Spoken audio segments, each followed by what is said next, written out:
Hello students, आज हम देखेंगे poem from honeydew book the ant and the cricket. Actually this is a fable that means कि एक story होती है, एक तरह से लोक कथा होती है and often with animals as characters.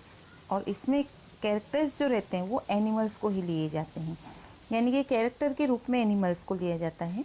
That conveys a moral, यानी वो कुछ न कुछ सीख देती है। तो फेबल ऐसी स्टोरी को कहा जाता है जिसमें एनिमल्स होते हैं कैरेक्टर के रूप में, और कहीं ना कहीं लास्ट में वो कुछ न कुछ प्रिंसिपल या सिद्धांत या हमें कुछ सीख देकर जाती है। This poem about an ant and cricket contains an idea of far reaching significance. अब ये जो पोएम है एंट और क्रिकेट की, एंट यानी जो चींटी होती है और क्रिकेट यानी एक झिंगुर होता है जो बारिश के सीजन में रात को बहुत बोलता है। तो ये स्टोरी उनके ऊपर बनाई गई है, लेकिन ये स्टोरी इतनी सिग्निफिकेंस वाली यानी इतनी महत्वपूर्ण है जो हमें कुछ मॉरल दे के जाती है। Which is as true of a 4 leg cricket as of a 2 legged one. अब यहाँ पे पोएट क्या बोलते हैं, 4 लेग्ड क्रिकेट यानी जो झिंगुर है, और 2 लेग्ड वन यानी जो हम इंसान हैं, ह्यूमन बींग्स के लिए ये 2 लेग्ड वंस वर्ड यूज़ किया गया है। Surely you have seen a cricket that has 2 legs. अब यहाँ पे पोइट बोल रहे हैं कि आपने भी 2 लेग वाला क्रिकेट जरूर देखा होगा। अब हम पोएम स्टार्ट करते हैं। A silly young cricket accustomed to sing. A silly young cricket यानी कि एक यंग क्रिकेट जो बेवकूफ़ है, सिली है, मूर्ख है। अकस्टम टू सिंग यानी जो यूज टू है, गाने का यूज टू है। Through the warm sunny months of gay summer and spring. जब समर सीजन थी, स्प्रिंग सीजन थी, तब थ्रू आउट दिस सीजन वो सिर्फ गाता रहा, जिसे सिर्फ गाने की आदत थी। Began to complain when he found that at home his cupboard was empty and winter was come. जैसे ही विंटर सीजन आती है ऐसे ही वो एक कंप्लेन करना स्टार्ट कर देता है। जब उसने अपने घर में देखा कि उसके जो कबर्ड्स जो हैं वो एम्प्टी है, खाली है, मतलब कि उसमें खाने का एक दाना भी नहीं है। क्योंकि जब खाना इकट्ठा करना था उस टाइम पे तो वो सिर्फ गाने ही गाता रहा है। लेकिन अब जब विंटर सीजन आएगी, जब चारों ओर बर्फ़ रहेगी, तब उसे चिंता हुई कि मेरे पास खाना नहीं है। His cupboard was empty and winter was come, not a crumb to be found. Not a crumb to be found, क्रम यानी कि एक टुकड़ा भी नहीं था ब्रेड का, जो कहा जाता है, अनाज का एक दाना भी नहीं था। जब उसने उसके कपबोर्ड के देखा तब वो बिल्कुल खाली था।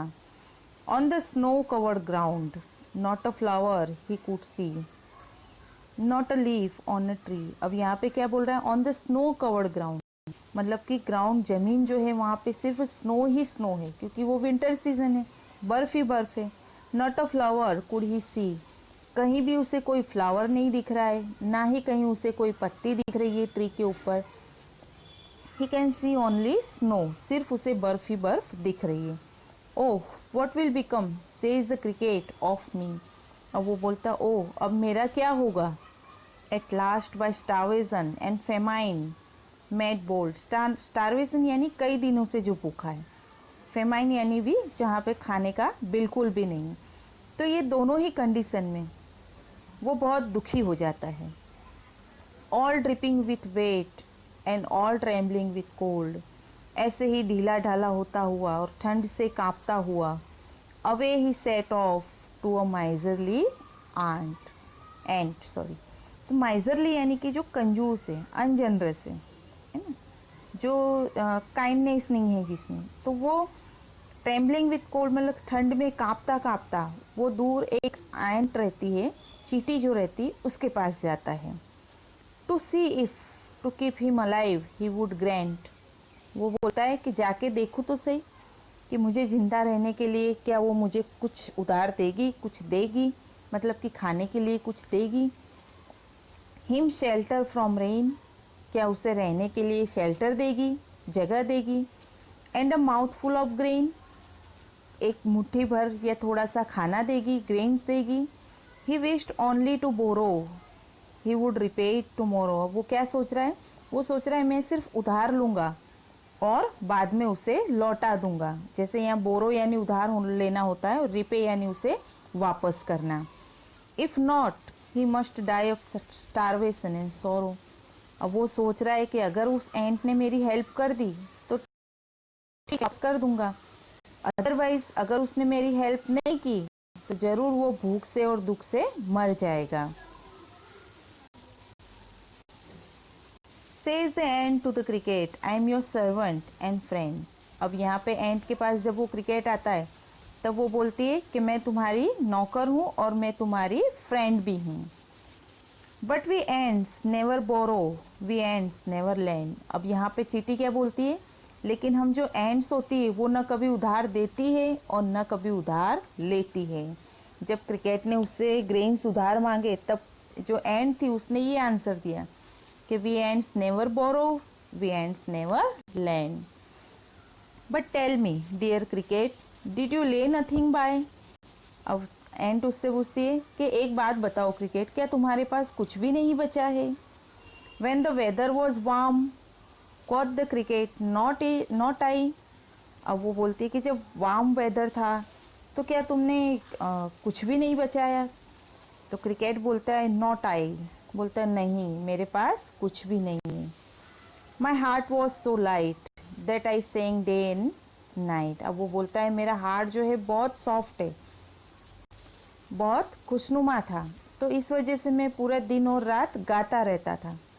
For all nature looked gay you sang sir you say. अब वो बोलता है कि मेरा हार्ट इतना सॉफ्ट है, इतना सॉफ्ट था कि पूरे दिन और रात मैं सारे नेचर को देख देख के और सिर्फ उनके लिए गाता रहता था। अब यहाँ पे एंट बोलती you sang sir you say. अब वो एंट बोलती तुम गाते थे, ये तुम कहते हो। गो देन सेज द एंट। तो बोलती है जाओ फिर, and dance the winter away.